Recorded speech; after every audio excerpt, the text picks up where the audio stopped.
Pour le groupe Horizon. Merci Monsieur le Président, Monsieur le Ministre, Monsieur le rapporteur, chers collègues.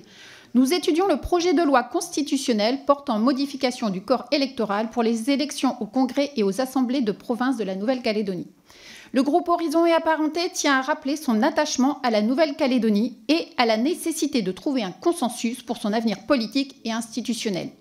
Le but de ce projet de loi est d'encourager le dialogue et la conclusion d'un accord entre les parties prenantes de l'accord de Nouméa afin d'assurer une paix sociale et durable.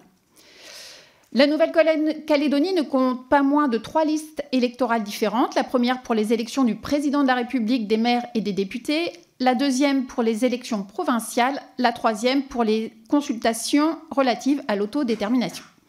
Les listes électorales des 2 derniers types de scrutins sont restreintes aux habitants ayant la légitimité d'une durée suffisante de résidence sur le territoire. En effet, depuis la révision constitutionnelle de 2007, seules les personnes inscrites sur les listes électorales au moment de l'accord de Nouméa de 1998 ont le droit de voter aux élections provinciales. Or, des situations paradoxales sont apparues. Le corps électoral défini pour voter au référendum d'autodétermination est plus large que celui des élections provinciales. Il apparaît ainsi surprenant que les natifs de Nouvelle-Calédonie soient admis à voter aux consultations référendaires, mais soient exclus du corps électoral des élections provinciales. Il en va de même pour les petits-enfants de Calédoniens.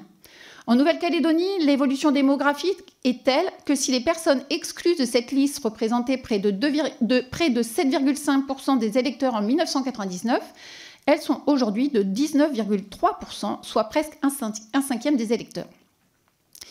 Dans son avis du 7 décembre 2023, le Conseil d'État rappelle que les dispositions actuelles comportent des dérogations au principe d'universalité et d'égalité du suffrage, qu'il convient de les modifier afin d'en corriger le caractère excessif et qu'il est donc nécessaire de revenir à un corps électoral provincial glissant. Résolument attaché aux principes fondateurs de notre démocratie, le groupe Horizon et Apparentés estime le dégel partiel du corps électoral nécessaire. Néanmoins, nous sommes convaincus que ce dégel doit s'inscrire dans la continuité des accords de Nouméa. C'est la raison pour laquelle la période de résidence de 10 ans retenue par le présent projet de loi nous semble équilibrée, car correspondant à la durée proposée au moment de la rédaction de cet accord fondateur.